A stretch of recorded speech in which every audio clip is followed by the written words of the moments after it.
aula sobre indicadores de capacidade de pagamento, também chamado, né, de indicadores de liquidez e solvência.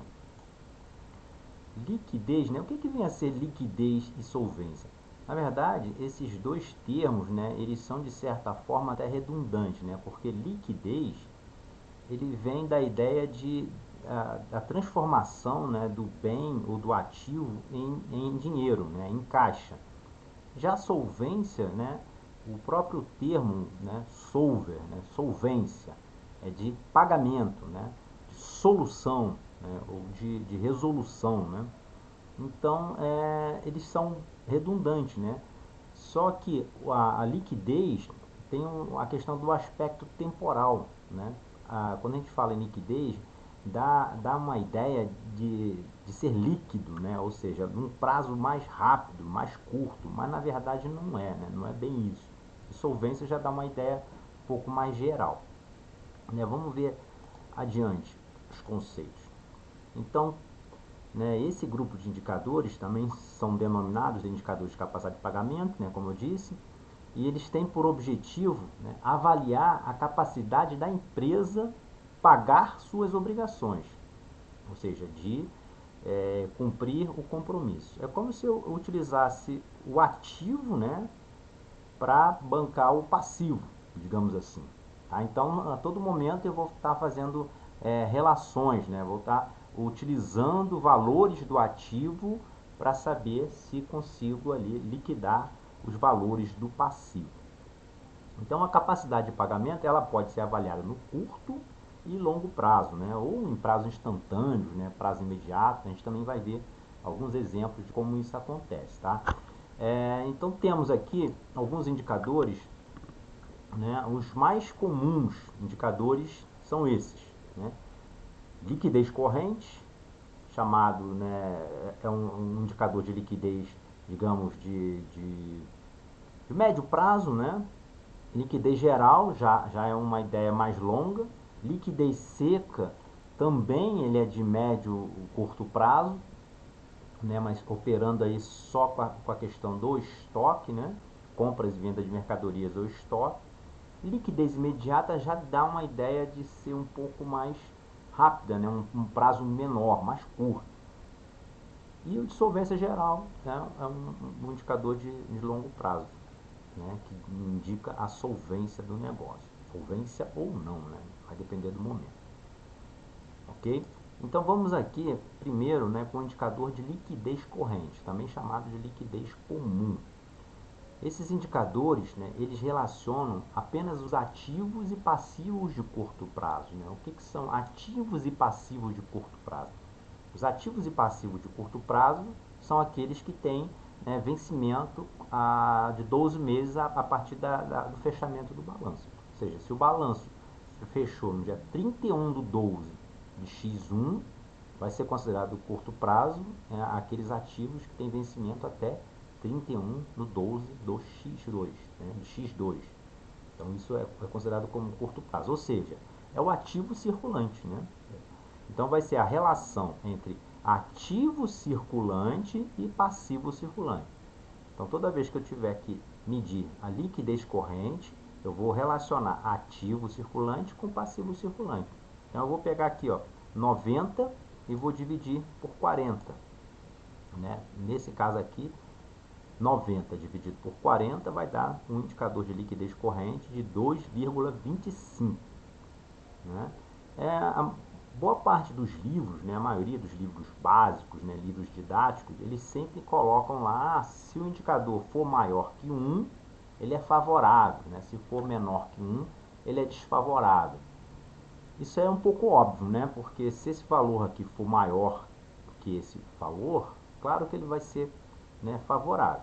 Mas só que a gente precisa só tomar um cuidado com isso, porque nem sempre isso vai ser verdadeiro. Mas eu vou explicar isso melhor ao final, né, desse conteúdo aqui, lá quando eu estiver apontando as críticas, tá?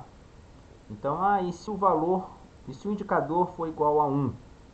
Se ele for igual a 1, é como se aqui, por exemplo, o ativo circulante fosse igual ao passivo circulante, ou seja, 90 a 90, ele vai ser igual a 1.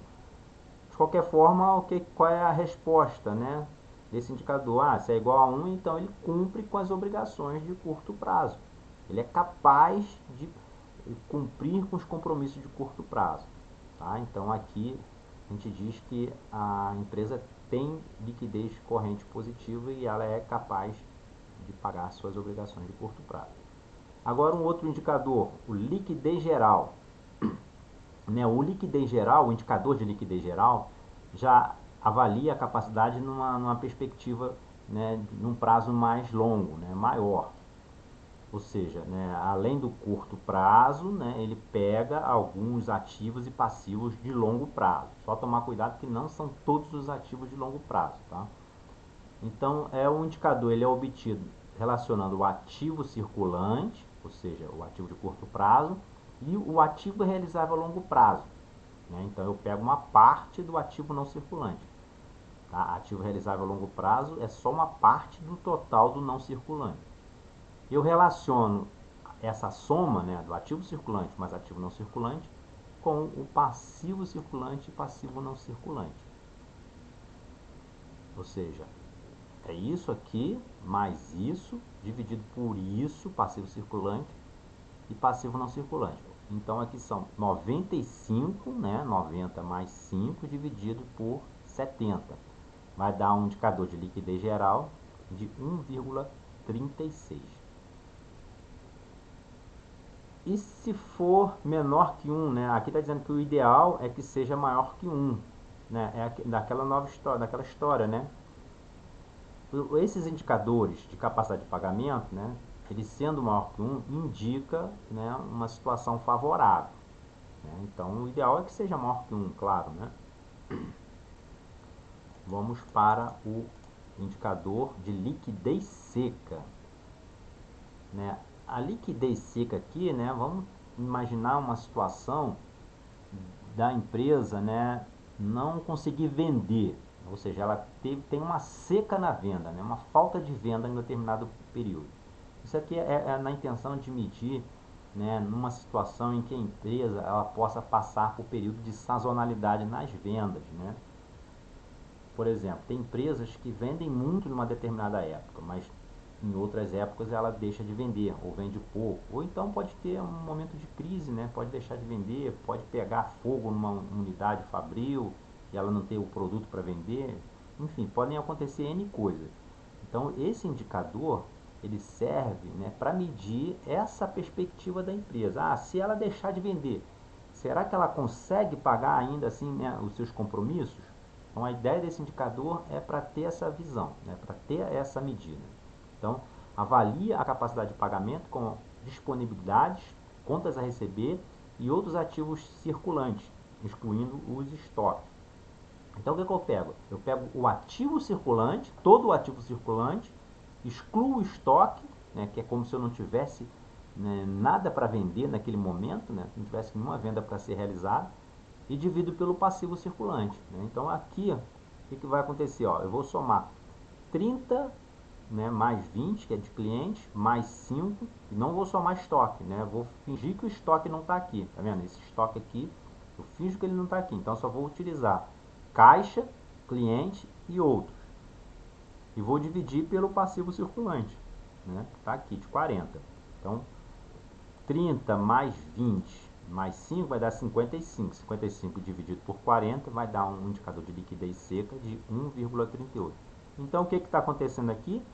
Qual é a resposta? Mesmo em tempo de seca, sem venda, a empresa consegue liquidar com as suas obrigações de curto prazo. Então, ela se mostra numa situação favorável nesse sentido. Só tomar cuidado que isso aqui também nem sempre é uma situação, digamos, favorável, muito favorável, porque pode ser que, por exemplo, que o indicador seja muito elevado. Se o indicador for muito elevado, pode indicar excesso de estoque ou até falta de estoque, dependendo da situação. Tá? Mas isso a gente vai ver mais adiante. Aí se for menor que 1, se for menor que 1, indica que a empresa ela não consegue liquidar as suas obrigações em momento de sazonalidade ou sem estoque, sem ter venda. Então é uma situação preocupante no curto prazo. Aí ela opera, né, de transferir algum ativo de longo prazo para o curto prazo, ou de vender a prazo, né, ou de receber o que ainda não recebeu, enfim, né. Quando a gente estiver falando de análise, a gente vai ver um pouquinho mais sobre isso. Agora, o indicador de liquidez imediata, né, como o próprio nome diz, né, é numa perspectiva temporal bem mais curta, tá? Então ali a gente já viu, né, o liquidez corrente, liquidez geral, né, e liquidez seca, todos os indicadores de curto prazo. Esse indicador aqui é de um prazo mais curto ainda, tá? É bem antes desses indicadores que a gente viu. Então esse indicador ele avalia a garantia somente a partir dos recursos financeiros imediatamente disponíveis. O que a gente diz com recursos imediatamente disponíveis, né? Caixa, banco, né?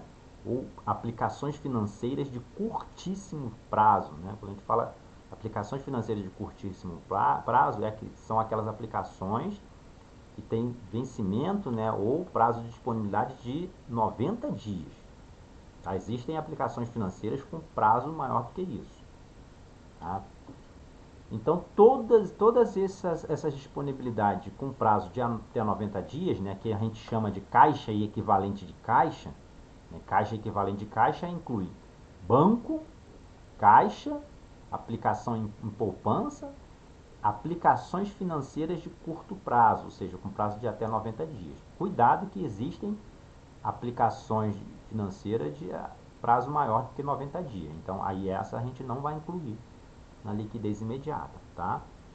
Então, o indicador ele é obtido relacionando apenas as disponibilidades, ou seja, apenas o caixa e equivalente caixa, contra o passivo circulante. Nesse caso aqui, né, nós só temos de disponibilidade aqui só o caixa. Né? Cliente não é disponibilidade. Né? Pode até ser se o prazo de recebimento for menor que 90 dias, mas em geral não, por natureza não. Tá? Estoque não e outros não. Então vou utilizar caixa contra passivo circulante. Tá? Se tivesse caixa equivalente de caixa aqui também eu utilizaria somente o caixa equivalente de caixa contra o passivo circulante. 30 dividido por 40 dá uma liquidez imediata de 0,75. Ou seja, a empresa ela não tem como arcar com as obrigações de curtíssimo prazo. Tá? Mas isso aqui é normal, não tem nenhum problema.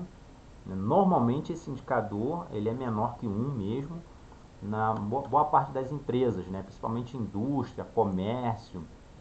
Aliás, comércio nem tanto, né? Depende do tipo de comércio. Porque o que ele diz? Né? Ele diz o tamanho que ela tem disponível ali para negociar. Normalmente essa liquidez imediata aqui é maior em bancos, né? Instituições financeiras que trabalham com compra e venda de dinheiro.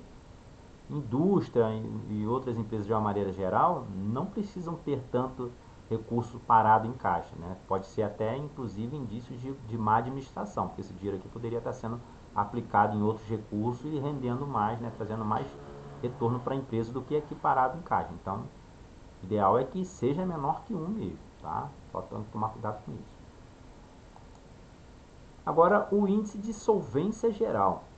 Esse índice, né, ele avalia, né, a situação de uma empresa numa perspectiva de um prazo mais longo, tá? Então, ele avalia a capacidade da empresa a honrar todos os seus compromissos de curto e de longo prazo. Então, uma empresa ela será solvente quando tiver em condições de fazer frente, né, às obrigações totais e apresentar uma situação patrimonial e uma expectativa de lucro que garanta a sobrevivência no futuro. Então, o que eu vou relacionar? Eu vou pegar o ativo total, tá? Então, soma ativo circulante e ativo não circulante, tudo, ativo total, e vou relacionar, ou seja, vou dividir pelo passivo circulante e passivo não circulante. Tá? Vejam que tem uma diferença desse indicador para o liquidez geral. Tá? Liquidez geral, eu pego o ativo circulante mais ativo realizável a longo prazo. O índice de solvência geral, não. Eu pego o total do ativo, tá? E relaciono com passivo circulante e passivo não circulante. Então, aqui o ativo total deu 100 eu vou relacionar com passivo circulante e passivo não circulante, ou seja, 40 mais 30. Então, o índice de solvência geral aqui deu 1,43. É uma situação, né, favorável porque é maior que 1. Tá? Mas só que a gente vai precisar tomar certo cuidado, né, porque toda vez que esse indicador for próximo de 1, isso pode denotar uma situação de risco. Então, nesse caso aqui, é importante que ele seja muito maior que 1. Ah, professor, mas quanto maior que 1 é importante ser? Isso depende muito de negócio para negócio, né? Depende do ramo, né? Do modelo, depende da administração. Né? Tem administradores que trabalham no risco, né? E isso é normal para eles. Outros não conseguem trabalhar com margem de risco muito estreita, né? Então isso aqui depende muito. Eu não vou dizer é bom ou é ruim. O que a gente pode utilizar aí como padrão é, se for próximo de 1, tem certo risco, tem um risco maior do que se for, né, muito maior que 1. Por exemplo, um indicador de 2,5, 2,2, acima de 2, né, a gente pode considerar como um bom indicador. Ok? Cuidados especiais para o cálculo e análise desses indicadores. Cuidado na elaboração da base. Então, isso aqui é o que vocês já viram lá nas aulas anteriores, né? Que você tem que ter uma boa planilha de coleta de dados, caso faça no Excel. O software tem que ser um bom software, né? Tem que estar bem elaborado, bem ajustado. Cuidado no cálculo dos indicadores. Tem que calcular direitinho. Toda vez que tiver um valor muito elevado ou muito baixo, desconfie, vai lá e verifica se está correto. Né? A gente usa sempre essa prerrogativa. Se for um valor muito elevado, tem alguma coisa errada. De repente é normal, mas a gente tem que desconfiar. Cuidado na interpretação dos indicadores. Então aqui falando da interpretação, eu vou colocar um exemplo aqui, eu vou calcular com vocês e vou mostrar esses cuidados. Né? Porque, né, apesar da gente poder falar, né, os livros, né, nos dizem isso, que se for maior que 1 é favorável, a gente precisa ter uma certa cautela, porque nem sempre isso vai ser favorável. Porque, por exemplo, eu dependo, se eu pegar lá o ativo, né, pegar alguns ativos circulantes, vamos supor que lá tem um grupo de ativos circulantes que tem um prazo de vencimento de 12 meses total, né? Soma tudo, aí tem prazo de vencimento de 12 meses, fechando, só para poder melhorar o entendimento. Aí você vai no passivo e o total do passivo, o vencimento de todos aqueles passivos é de 90 dias. Então, se eu vou receber em 12 meses, como é que eu vou pagar aquele passivo que vence em 90 dias? Não fecha, né? A conta não fecha. Então, apesar do valor total ser maior, né, não é favorável. Então, a gente precisa só tomar cuidado com isso. Eu não sei se vocês compreenderam bem o que eu coloquei aqui, mas a gente vai ver num exercício, que é exatamente essa questão do descasamento temporal, né? E a interpretação, né, dos indicadores é nesse sentido. Eu não posso afirmar que a empresa vai ser favorável com um indicador de 1,2, né, no índice de solvência geral. Então tem que ter cautela. A gente tem que sempre, a gente nunca pode afirmar, né? A gente pode dizer, é provável, né, que tenha capacidade de pagamento. O indicador ele diz isso, mas a gente precisa tomar certo cuidado, tá? Então aí finalizando aqui, né, essa aula básica, só para mostrar para vocês, né, as fórmulas e como calcular esses indicadores, vocês terão aqui atividade 1 e atividade 2. Já tem um videozinho com a resolução dessas atividades, né? Eu sugiro, primeiro, tentem calcular na mão, né, escrevendo as fórmulas, né? E depois, se for o caso, quiser adiantar, faça no Excel, né? Então aqui, o exercício 2 também é a mesma coisa, tá? Já está inclusive com a resposta aqui. Então vocês podem calcular e ver se está batendo a resposta. De qualquer forma, já tem um videozinho, né, com esse exercício pronto. Ok? Vamos ver agora um exemplo, né, que eu vou fazer com vocês aqui. Tá? Então vamos lá. nós temos aqui um balanço patrimonial da empresa XYZ, né? É um balanço hipotético, na verdade é um balanço real, né, que foi adaptado, mas eu estou trazendo aqui só para a gente testar aqui, né, de fazer alguns cálculos. Então, a gente vai calcular os indicadores de capacidade de pagamento, ou liquidez e solvência, tá? Eu vou aumentar aqui só para ficar melhor para vocês enxergarem aí. Então vamos lá, ó. Primeiro indicador é o liquidez corrente. Vou escrever aqui que fica melhor para vocês. Liquidez corrente, ou também chamado de LC, né? Como é que eu calculo? Eu vou calcular aqui, ó, ele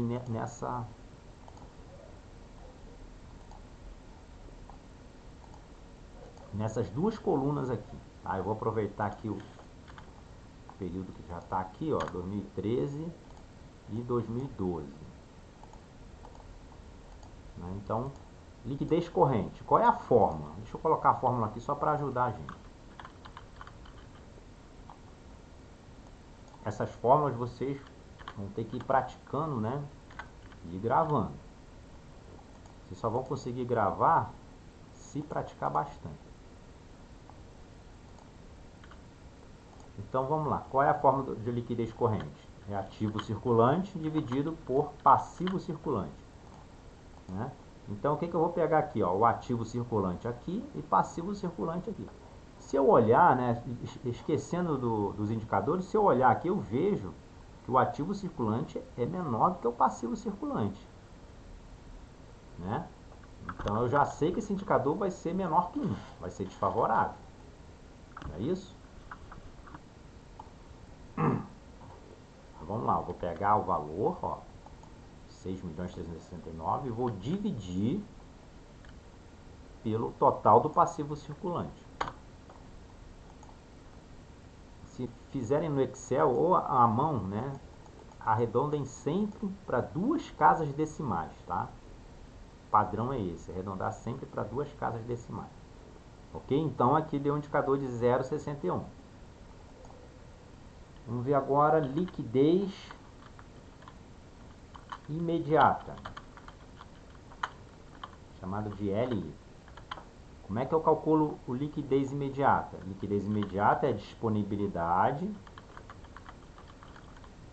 dividido pelo passivo circulante. O que é disponibilidade? Disponibilidade é caixa e equivalente de caixa, né? Ou caixa, banco e aplicações financeiras de curtíssimo prazo. Então, vamos ver aqui. Ó, já tem aqui, ó, caixa e equivalente de caixa. Vou pegar só essa conta. Ah, professor, mas tem aplicações financeiras aqui. Sempre que a aplicação financeira estiver fora aqui do caixa equivalente de caixa, significa que ela tem um prazo de vencimento, de liquidez maior que 90 dias. Então eu não vou incluir, tá? Eu não vou incluir. Ah, professor, mas na minha empresa a gente inclui. Você pode incluir na sua empresa, não tem problema nenhum, né? Aliás, em qualquer lugar, né, você pode incluir, mas aqui a gente vai utilizar sempre caixa e equivalente de caixa, tá? Só para ficar fechado aqui entre a gente. Caixa equivalente de caixa divididos por passivo circulante, né? Foi a divisão que eu fiz aqui. Então, de novo, vou arredondar para duas casas decimais, ou seja, 0,25, né? Também menor que 1. Tá? Então, aqui, ó, 2.500.000, né, dividido por 10.403.000, claro que é menor que 1. Agora, liquidez seca, também chamada de LS, né? Opa.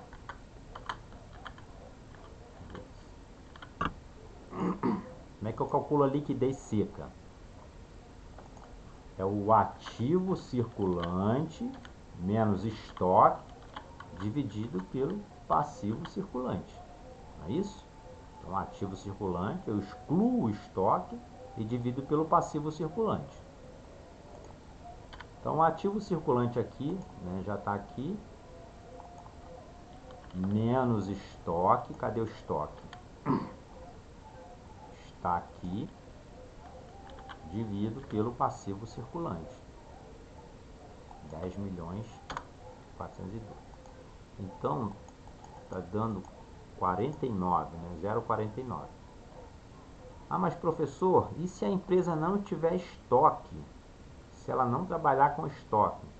Se ela não trabalhar com estoque, ou seja, se ela não trabalhar com compra e venda de mercadorias, esse indicador vai ser igual ao liquidez corrente. Então não precisa calcular, né? Ou você pode calcular e informar que não tem estoque, que não faz sentido. Porque se ela não tiver estoque, vai ser sempre igual aqui, liquidez corrente. Ok? Agora, liquidez geral, LG. Liquidez geral. Como é que eu calculo liquidez geral?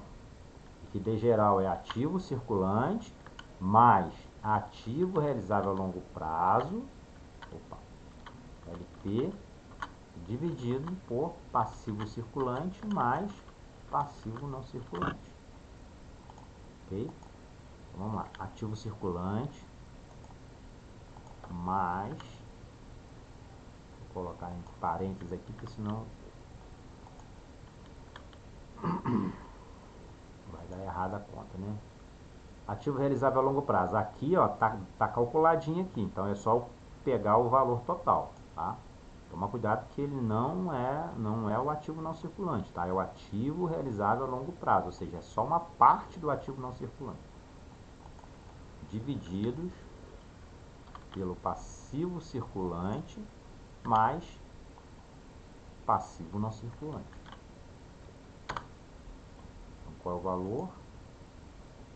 Por acaso, deu bem próximo do liquidez seca, né? Ok? Aqui foi só coincidência, tá? Não tem nada, nenhuma relação, não. Agora é o índice de solvência geral. Na verdade, esses indicadores aqui, o liquidez seca e liquidez geral, ele até tem alguma relação, mas não quer dizer que um vai ser sempre igual ao outro, não. Tá? Índice de solvência geral. O que é o índice de solvência geral? É o ativo total dividido pelo passivo total.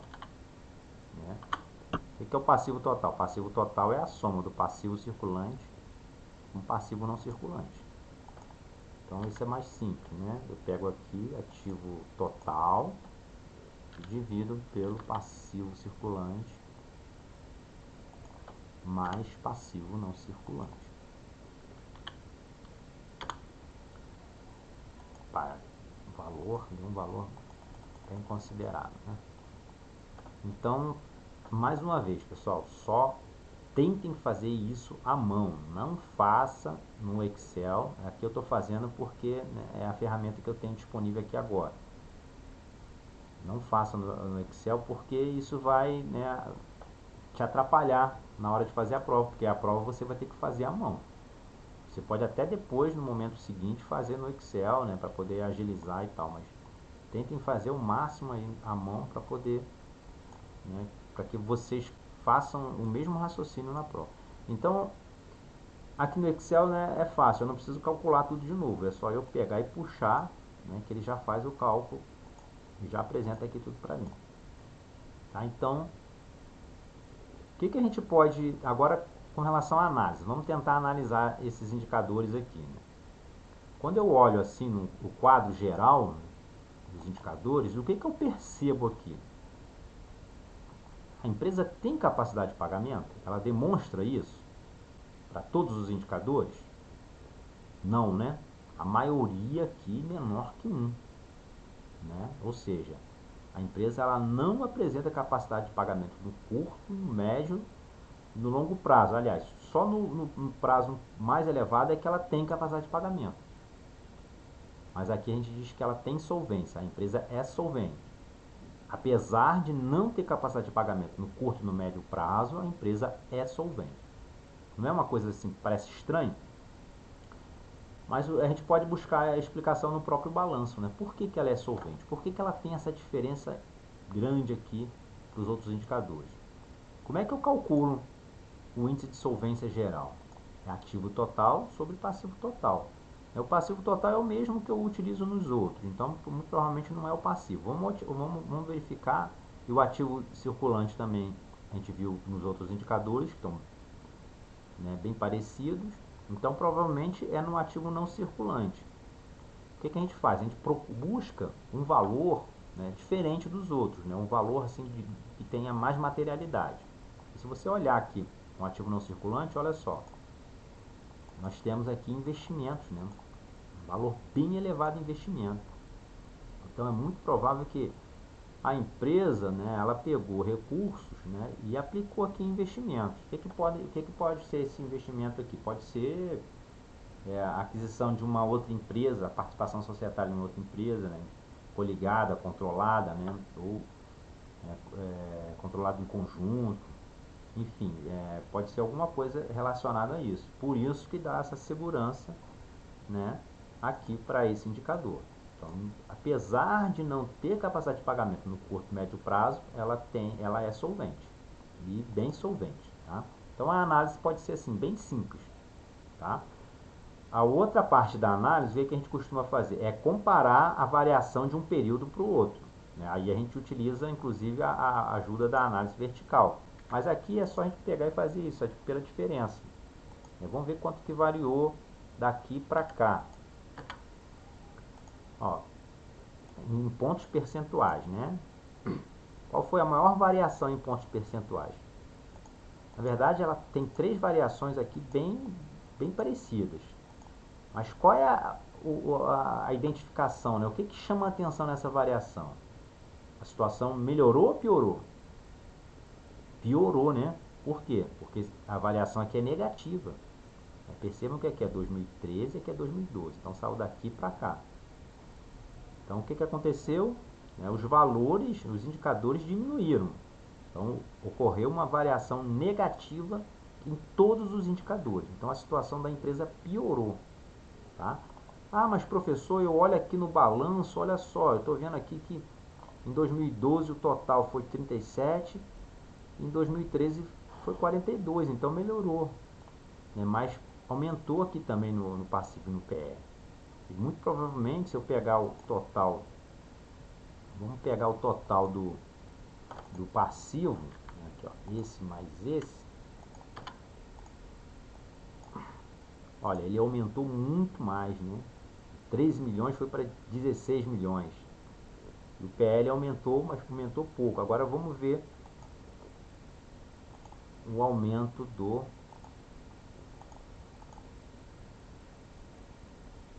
o ativo total. Na verdade, vamos ver o aumento do somatório do ativo circulante mais ativo não circulante. Então, olha só a diferença aqui, ó. Aumentou isso menos isso, vai dar um aumento de 4 milhões e 612, né? Só aqui no total do ativo, né? Vamos ver qual foi o aumento, isso menos isso.